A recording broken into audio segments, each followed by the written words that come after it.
When you see this journey, there is the route, there is the distance, there is the circumnavigation that you have done. Is there any such experience that you have discovered something new through the journey? There was one point where I realized that this was beyond me and it was completely about our country and the organization as Indian Navy. We had to get into a storm, we had to head right to the storm so that we can break a record.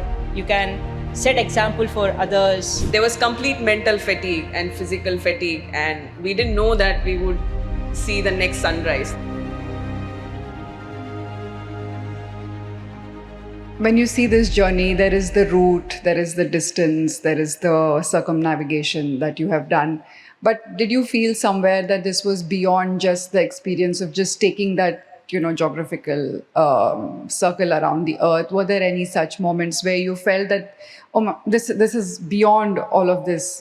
Is there any such experience that you have discovered something new through the journey? So for me, there was a point in the journey where before the journey started, I felt like I was challenging myself and I was going to undergo or try for something, attempt for something bigger. But there was a point where I realized that this was not about just me, but it was about wherever we went, we were looked upon as a country and as an organization, the Indian Navy. So there was one point where I realized that this was beyond me and it was completely about our country and the organization as Indian Navy. And that really changed things for me, where we were contributing for the expedition and how I viewed this expedition. And that was when we had like various challenges. For example, when it was the rounding of the Cape Horn, which is in the Drake Passage. The Cape Horn is known as the Mount Everest of sailing, where it is known as the most dangerous place on earth with treacherous waters, and it is not used for normal traffic, but only when for touristic purpose when the sea is calm over there. But otherwise, nobody goes there.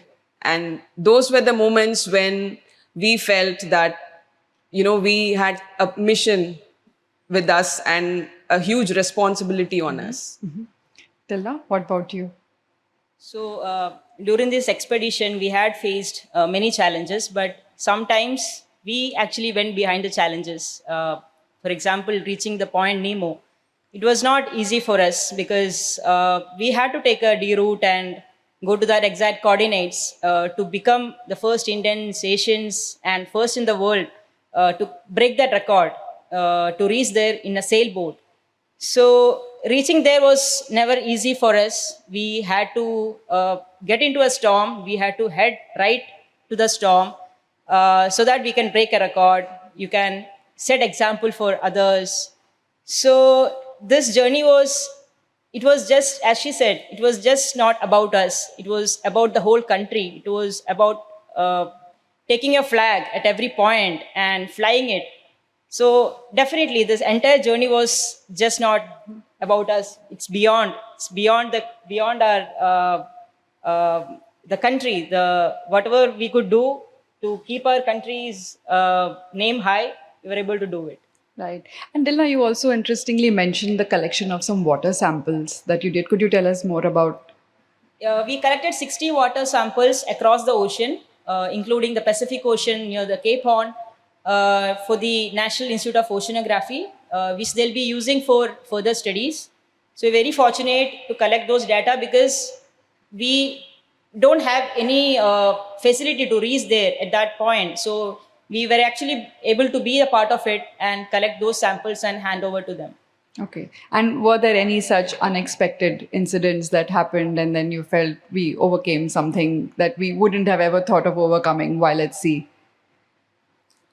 They were every day felt like that. I'm sure. But if I have to mention one incident, it would be the rounding of the Cape Horn, where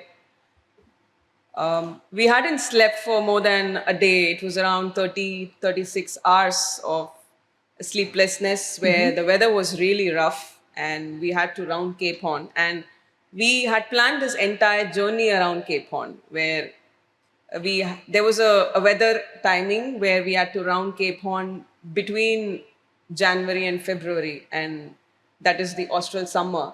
So that is when it truly tested our limits, I would say, where there was complete mental fatigue and physical fatigue, and we didn't know that we would see the next sunrise. Actually, the motivation was to see the next day's sunrise.